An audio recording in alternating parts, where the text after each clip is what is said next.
Fungua kitabu kile. Ni wakati mzuri, mvua inanyesha, ni baraka za Mungu aliye hai. Nampenda Mwokozi. Hii ni kazi ya baba yetu inafanyika. Kiona mvua inanyesha, ni Mungu analeta mvua. Mnampenda Bwana? Msalimie jirani yako, mwambie Mungu akubariki sana. Karibu nyumbani mwa Bwana. Itoe moyoni, usimpatie kawaida. Itoe moyoni aweze kubarikiwa. Wewe ni mbarikaji wake. Mbariki. Geukia na mwingine. Mungu akubariki sana na karibu nyumbani mwa Bwana. Nami nakubariki msikilizaji wangu, unanisikia kupitia chombo chochote. Mungu akubariki na inue familia yako. Amen. Mathayo sura ya 4. Leo ni siku nzuri sana. Nimeona tangu asubuhi, tangu maombi mpaka muda huu. Amina. Mnabarikiwa? Wamebarikiwa wangapi? Asante. Mathayo sura ya 4. Bwana tunyeshe mvua kama inavyonyesha. Mstari wa 12 mpaka 17. Basi Yesu aliposikia kwamba Yohana amefungwa, alikwenda zake mpaka Galilaya. Akatoka Nazareti akaja akakaa Kapernaum, mji ulioko pwani, mipakani mwa Zabuloni na Naftali, ili litimie neno lililonenwa na nabii Isaya akisema, nchi ya Zabuloni na nchi ya Naftali, njia ya bahari ng'ambo ya Yordani, Galilaya ya mataifa. Watu wale waliokaa katika giza wameuona mwanga mkuu, nao waliokaa katika nchi na uvuli wa mauti mwanga umewazukia, au nuru imewazukia. Sasa nachukua mstari wa 17. Tutasoma sote kwa sauti kubwa sana. Nitasoma mimi afu mtarudia. Tokea wakati huo Yesu alianza kuhubiri na kusema, tubuni kwa maana ufalme wa mbinguni umekaribia. 1, 2, 3. Anza kuhubiri. Tubuni kwa maana ufalme wa mbinguni. Bwana ongeze baraka katika kusoma neno lake. Tuketi.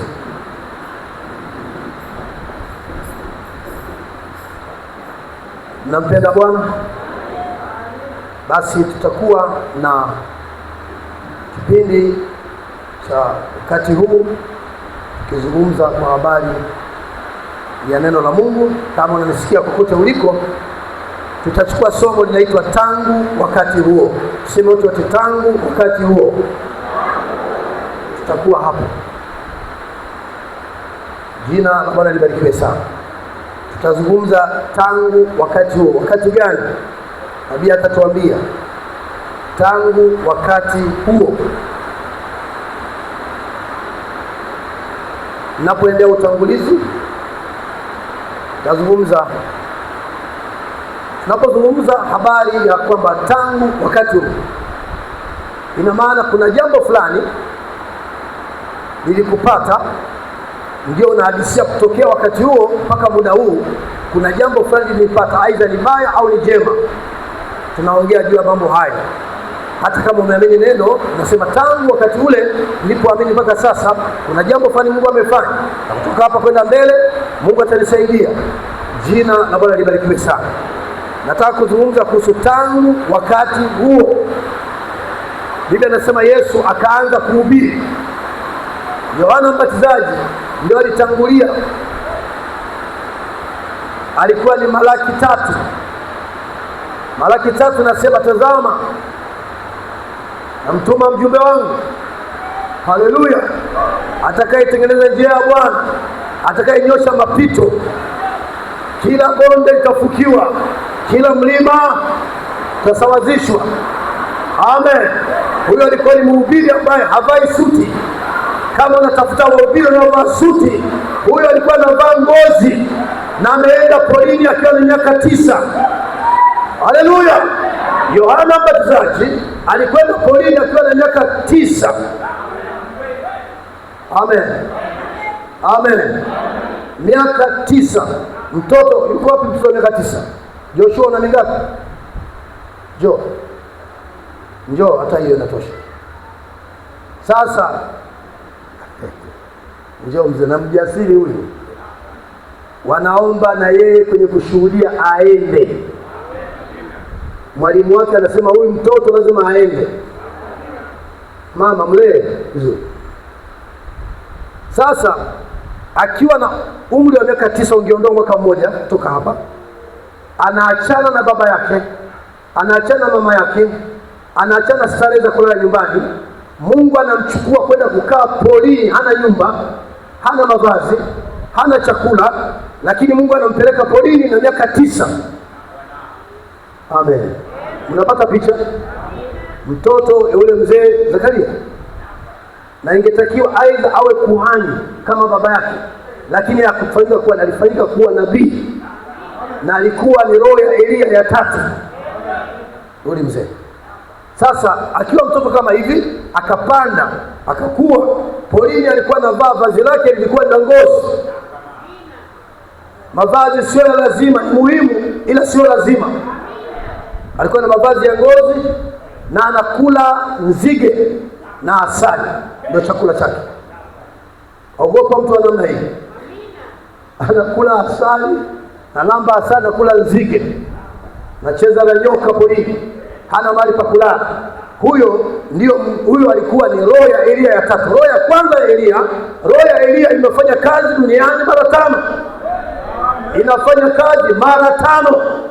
Haya mambo tukiwa madhehebu hatukujua. Ni mwendelezo wa kesi ya Jumapili. Roho ya Elia mtishib ilipasa ifanye kazi mara 5. Ilianza na Elia mwenyewe, ikaja na Elisha, ikaja kwa Yohana Mbatizaji, kisha ikaja kwa Malaki 4, William Marion Branham. Haleluya, amen. Kisha inakuja Ufunuo 11. Kuna roho 2 zitatendeka kule Israeli. Kutakuwa na roho ya Musa, atatokea Elia na Musa kule. Najua Elia alikuwa, roho ile itarudia kule, watatokea kule kabla ya mambo kukamilika.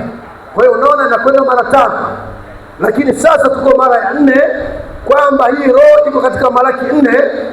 Tuone Malaki 4. Huo ndio mziki wa saa. Kama natafuta santuri ya kucheza majira haya, iko Malaki 4 mstari wa 5 mpaka wa 6. Anasema, angalieni nitawapelekea Elia nabii kabla haijaja siku ya Bwana iliyokuna ya kuogofya, naye ataigeuza mioyo ya baba iwaelekee watoto wao, na mioyo ya watoto iwaelekee baba zao, ili sije nikaipiga dunia kwa laana. Amen. Ukisoma Biblia vizuri, roho ya Elia ambaye ni Yohana Mbatizaji tunaipata katika Luka sura ya 1. Sikuyapanga kuyasema, yanakuja tu hapa. Luka sura ya 1 mstari wa 17. Tuone. Amen. Unaweza kuanza 16 kidogo. Lazima mambo uyajue. Anasema wengi katika Israeli atawarejeza kwa Bwana Mungu wao. Sio? Huyu ni Yohana, naye atatangulia mbele zake katika roho ya Elia hii kubwa. Sema amen. Huyo unamwona katika roho ya nani? Ya Elia kubwa, na nguvu zake. Sio tu ya Elia peke yake, na nguvu zake, ili kuigeuza mioyo ya baba iwaelekee nani? Watoto. Sasa wababa walikuwa ni kina nani? Tunakuta Malaki 4 inageuza mioyo ya nani? Ya watoto, baba zao. Na hapa inageuza mioyo ya nani? Ielekee nani? Unapasa ujue hiyo kwenda huku na huku, sio kuchanganya. Yohana alikuwa anageuza mioyo ya wababa, wale Agano la Kale, wale nani? Hawa Mafarisayo, wakuu, makuhani na kadhalika, ndio walikuwa wanageuza wawaelekea watoto. Watoto walikuwa kina nani? Yesu aliwapata mitume 12. Ilipasa wale wa Agano la Kale wageukia watoto, na hao watoto walikuwa ni mitume 12 ambao amewachagua, ndio watoto Yesu anaanza nao, akina Petro. Haleluya! Sikupanga haya, nasema roho anahubiri anapotaka. Mungu ashukuriwe sana. Mvua ya baraka inanyesha na ndani inanyesha. Haleluya! Kwa hiyo unaona roho hii ya Elia ilifanya kazi na Elia Mtishbi, ikafanya kazi na Elisha, akasema naomba roho yako, sehemu ya roho yako maradufu. Amen. Ikaja tena kwa Yohana Mbatizaji, ungesoma mara 3 ungeipata, iko pale. Amina. Akageuza mioyo ya wababa ielekea watoto wao. Watoto wao ni mitume, na mitume hawakubakia kwa watoto. Leo Simon yeye ni baba, naye sasa alikuwa ni mwanamke. Kwa hiyo mitume wakalelewa kama wababa, wakawa wababa. Sisi sasa ni watoto. Malaki 4 anachukua mioyo ya watoto, na hao watoto ndio sisi. Imani yetu inapaswa ifanane kabisa na namna mitume ilivyokuwa. Inapaswa ifanane na huyu baba. Haleluya, amen. Ndugu Jefta yuko, utuondolee picha ile, iweke hapa. Kesho itoe hiyo, umelietosha, unadaiwa. Kwa hiyo watoto hawa walikataa, wazazi walikataa, hawa baba wengi hawakubali kufuata roho ya watoto. Wakawaita Yezebeli, kaita, hawakutaka, lakini wachache wakafuata. Mungu atusaidie. Unapenda Bwana? Sasa wakati inakuja Malaki 4, nite Malaki 4, hakuna shida, ndio vipi. Inyeshe sinyeshe, tunataka rohoni pia panyeshe. Haleluya. Angalia na wapelekea Elia nabii kabla haijaja siku ya Bwana iliyokuja ya kugofya, naye ataigeuza mioyo ya baba iwaelekee watoto wao, na mioyo ya watoto iwaelekee baba zao, ili nisije nikaipiga dunia kwa laana. Kanisa la wakati huu linapaswa lifanane sana na kanisa la mitume, lifanane sana na Elia sana. Mtakeni Mungu na nguvu zake, msimtake Mungu bila nguvu zake. Piga kelele, mtakeni Mungu na nguvu zake. Haleluya. Naona kwa hiyo sasa tuko hapa tangu wakati huo. Upi wakati huo? Tuambie ndugu bwana, kitu gani kinaelezewa? Tuone utangulizi wake tangu wakati huo. Hebu tuone ni ujumbe wa tangu wakati huo 59, ikiwa napungua na ninapunguza polepole, tunafuatana hivyo. Amen. Ni baba yetu alikuwa anaosha vumbi. Mnampenda Bwana? Alikuwa anaondoa joto. Tangu wakati huo 59:12-51, kifungu cha 44 mpaka 46. Jifunze kuwa ubao, lengo la huo ubao ni kukusaidia. Na sasa wamewalenga vizuri zaidi kwa kule. Anasema nataka kuzungumza juu ya somo tangu wakati huo.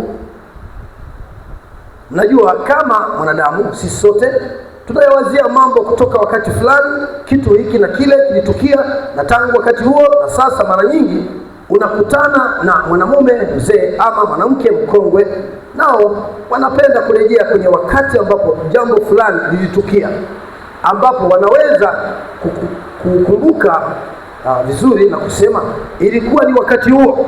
Sasa nadhani kuna karibu sisi sote hapa mchana wa leo au muda huu na wahubiri tunaweza kukumbuka kumbukumbu ya mambo fulani yaliyotukia kwenye wakati fulani. Tangu wakati huo kitu fulani kilibadilika, kitu fulani kilitukia wakati huo, na tangu wakati huo na kuendelea ilikuwa ni tofauti. Ni jambo jema kwamba tunaweza.